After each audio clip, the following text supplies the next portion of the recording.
Hello, আমি বাইরে আছি, হয়তো নয়েজ আসতে পারে গাড়ির, তোমরা একটু ইগনোর করে যেও প্লিজ। জাস্ট এইমাত্র আমি ডিম্পি লাইফস্টাইলের মাম্পির ভিডিওটা দেখলাম। আমি কন্ট্রোভার্সির মধ্যে নেই, আমি ভীষণ ভীষণ ব্যস্ত, আমি কোনো কন্ট্রোভার্সির মধ্যে নেই।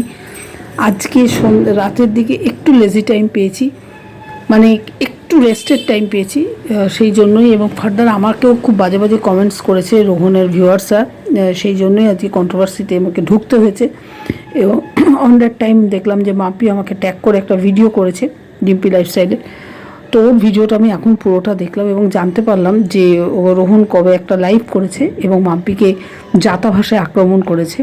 ধিক্কার জানাই রোহনের এই নোংরা মানসিকতাকে। আমি মাম্পিকে এই ভিডিওর মাধ্যমে একটা বার্তা দেবো, তুমি যেখানে যেখানে যা স্টেপ নেবে আমি তোমার সাথে আছি। এইরকম আগাছা ইউআইটিতে থাকার থেকে না থাকাই ভালো। তুমি এগোও, আমি তোমার সাথে আছি মাম্পি, কিপ ইট আপ। এইটুকু বলার জন্য এই video. I am very sorry যে আমি তোমার ভিডিও আমার নলেজে আসেনি, আমি অনেক রাতে দেখলাম, এখন দেখলাম। আমি তোমাকে এইমাত্র কমেন্টসও করে এসেছি। আমি জানি না তোমার লাইভে কি বলেছে, কারণ আমি দেখিনি সেসব লাইভ। আই হোপ নিশ্চয়ই খুবই ইনসাল্টিং কথা বলেছে বলে তুমি কেসের দিকে এগিয়েছো। হ্যাঁ, একদম এগো, আমি তোমার সাথে আছি। আমি একদম ভিডিওর মাধ্যমে এটা জানিয়ে দিলাম, এগো।